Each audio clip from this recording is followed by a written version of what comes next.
¿cuándo empezó el interés en las energías renovables en Venezuela desde su punto de vista y cuáles fueron los factores que impulsaron al estudio de las energías renovables aquí? Yo pienso que lo que da inicio a esto fue un boom mundial de interés que coincidió con aquella revolución de los hippies, del festival de Woodstock, etc. Bueno, entonces aquí hubo un grupo de soñadores.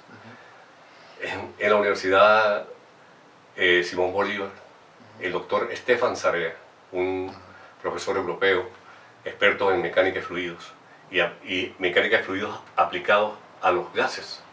Por eso él desarrollaba perfiles aerodinámicos. Él llegó a ser la persona de mayor conocimiento de esto en Venezuela. Regresó de estudios de posgrado de los Estados Unidos Alejandro Chiti, que es la primera persona que hace el primer atlas eólico de Venezuela, con data meteorológica recopilada en las estaciones meteorológicas. ¿En qué año fue eso? Eso fue en el año de 1982, creo, 81, 82. Eso fue financiado por el Ministerio de Energía y Minas. Posteriormente, él sale del ministerio y se crea el Centro de Mecánica del Instituto de Ingeniería, y él se encarga de la línea de aerogeneración, llegando a un nivel interesante, porque es la primera vez en Venezuela que se aplican los elementos finitos, es para calcular las estructuras de estos aerogeneradores. En el estado Mérida estaba otro profesor de la ULA, de la Universidad de los Andes, Plinio Negrete, un especialista en física del estado sólido, que también pudiéramos decir que es un promotor. Y otras personas en el país. No pasamos de 8. No pasamos de 8. Ese boom llegó a tal punto que Cadafe crea, adscrito a la vicepresidencia de proyectos especiales, una gerencia de energías renovables. Y la dirige la ingeniero Benzaquén como la primera gerente. Y entonces Cadafe empieza a promover estos proyectos. Posteriormente, pues, quizás por el boom petrolero, etcétera, etcétera, esto decayó. ¿En qué año empezó ese proyecto de Cadafe? Cuando tuvo la primera gerente. Ese proyecto, eso debió haber sido en el año 82. Todo eso fue más o menos en esos años. 81, 80, 81, 82, 83. Ese periodo de tiempo. Pues. Entonces, yo empiezo a interesarme por esto desde niño, pero mi mayor interés nace de que yo visitaba a don Luis Zambrano, el famoso tecnólogo popular venezolano, y yo cuando estudiaba ingeniería iba a su casa, yo le ayudaba a hacer los planos, le ayudaba a hacer los cálculos, las especificaciones técnicas, y para mí fue una extraordinaria experiencia y aprendizaje. Yo escribí uno de los primeros libros escritos sobre la vida y obra de don Luis Zambrano, lo escribí yo en el año de 1985 creo que fue, y ahora tengo una segunda edición hecha con mi hermano Francisco Emilio Durán, donde tenemos una recopilación de 25 años de fotografía, material, etcétera, de los tecnólogos populares venezolanos. Sí. Sí, entonces, esto fue una escuela interesantísima, sobre todo yo poder aprender e incursionar en lo que era la generación a través de microcentrales hidroeléctricas. Bueno, empieza ese proceso ya de la Venezuela de la bonanza económica, etcétera. Ahí empieza a decaer la cuestión. Entonces, fuimos muy pocas las personas en las que nos mantuvimos activos. En el año el 99, con la nueva Constitución de la República de Venezuela, ella establece que la utilización de las fuentes renovables de energía es un asunto de Estado. Entonces, en vista de eso empiezan a generarse convenios internacionales, y en el ámbito de estos convenios internacionales, para poder atender esos convenios internacionales, se crean dos direcciones en el Ministerio de Energía y Petróleo, una de energía atómica y una de energía renovables. Entonces, posteriormente, Fundelec se encarga de iniciar un programa, que es el programa Sembrando Luz. Se inicia más o menos en el 2006, los primeros intentos se empiezan a hacer en el 2006. Llega a Venezuela Jesús Marrero, un venezolano que había desarrollado experiencia en México, experiencia comunitaria en México. Fundelec lo encarga del programa Sembrando Luz y se inicia el primer curso que para promotores, lo editamos aquí en la Universidad Francisco de Miranda, para los promotores, el primer grupo de promotores de Fundelec. Y entonces se inicia en el país esta experiencia. La primera instalación promovida por Fundelec la hicimos con financiamiento entre el Fundelec y la Universidad Francisco de Miranda en el Guapulé de Casusain, en la Alta Guajira venezolana, con financiamiento de Karen, la Fundación Karen de Alemania. Ahí, con esa es la primera instalación que empieza Fundelec, donde participamos conjuntamente Fundelec y nosotros en la Universidad Francisco de Miranda. Posteriormente nosotros hicimos una labor de acompañamiento, apoyo a Fundelec y se empieza ese proceso. En el año de 2007 yo salgo de año sabático en la Universidad Francisco de Miranda y se hace un acuerdo con Fundelec, Universidad Francisco de Miranda, y las dos instituciones me mandan a hacer una pasantía en la empresa Bornay Aerogeneradores de Castalla, de Alicante, España, para elaborar el proyecto de una planta de ensamblaje de aerogeneradores y de ensamblaje de paneles solares, de módulos solares. El objetivo era, en una primera fase, en una primera instancia, ensamblar para posteriormente ir dándole valor agregado tecnológico venezolano hasta desarrollar nuestros propios prototipos. Y así se inicia este proceso de Nervenca. Después, bueno, Fundelec lo adelanta, lo lleva a cabo, etc. Pero en el año de 2010 o 2009, no puedo precisar la fecha, pasa de Fundelec a PDVSA Industrial, se crea PDVSA Industrial. Y entonces se establece que ese va a ser uno de los primeros proyectos que va a desarrollar PDVSA Industrial. Y desde entonces eso lo ha llevado PDVSA Industrial. ¿Qué relación tenía ese proyecto con el proyecto de Vietven, que también está cerca en la zona franca de Paraguaná, donde se empezaron a desarrollar los bombillos ahorradores en Venezuela?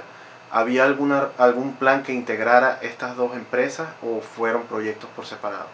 Bueno, en verdad sí se planteó la posibilidad de... Usted sabe que los sistemas de generación eólicos o solares, o híbridos eólicos solares, como se trabaja en Venezuela a baja potencia, entonces ellos no pueden operar con cargas resistivas. Exacto. No pueden haber secadores de cabello, planchas de alisar la ropa, bombillos incandescentes, calentadores de agua, porque el consumo es exacerbado y ellos tienden a hacer fallar los inversores. Entonces ahí se planteó la posibilidad, desde un primer momento, de que el programa Sembrando Luz también tuviera ese insumo de bombillos ahorradores para implementar las soluciones alternativas en las diferentes regiones indígenas, rurales o urbanas asistidas, de una vez utilizando iluminación de bajo consumo. O sea que eso fue parte de un gran programa. ¿Cómo evaluaría usted hoy, a 2018, lo que fue la experiencia del programa Sembrando Luz desde una perspectiva actual hacia lo que se logró, lo que no se logró, las fallas? Yo considero que es una extraordinaria experiencia en este sentido. Se empezaron con sistemas muy sencillos, pequeños sistemas solares fotovoltaicos, básicamente para unidades comunitarias, escuelas, CDI, dispensarios rurales, etc. Pero posteriormente el proyecto toma otra dimensión y se hacen sistemas tipo isla, híbridos, tipo isla con aerogeneradores entre 3 hasta 6 megavatios de potencia, 1.5, 3, 600 kilovatios, etc. Y unos 40 kilovatios en generación fotovoltaica, 20, 40 kilovatios de generación fotovoltaica con un respaldo diésel. Y redes autónomas, ¿verdad?, de la misma comunidad, no conectadas al sistema eléctrico nacional. ¿Por qué? Porque eran muy aisladas. Como nosotros habíamos hecho el primer aerogenerador en Jacuque, entonces en Jacuque se hace la primera instalación en una escuela, ¿verdad?, con sistemas fotovoltaicos, se hace en Jacuque. Y posteriormente el primer sistema isla también se hace en Jacuque. O sea que la comunidad de Jacuque es la pionera en ese aspecto. O sea, ha habido un proceso de evolución. Bueno, extraordinario, porque debo decirles que las tecnologías, aparte de las tecnologías extraordinarias, o sea, inversores de la más alta calidad, no sé si pudiera hablar de marcas, pero inversores SMA por lo menos, Sony Island, Sony Boy, que eran sistemas que cada uno alimentaba una fase y había un sistema, lo que se llama un sistema de control central, ¿verdad?, para la distribución y el manejo de la carga. Total que fue una experiencia extraordinaria. Eso funcionó muy bien, yo pudiera decir, que hasta el 2000, posiblemente al 2013, 2013. Quizás con la crisis que se inicia en Venezuela en el año 2014, eso empieza a decaer. Las capacidades financieras del país, las posibilidades de traer esa tecnología costosa.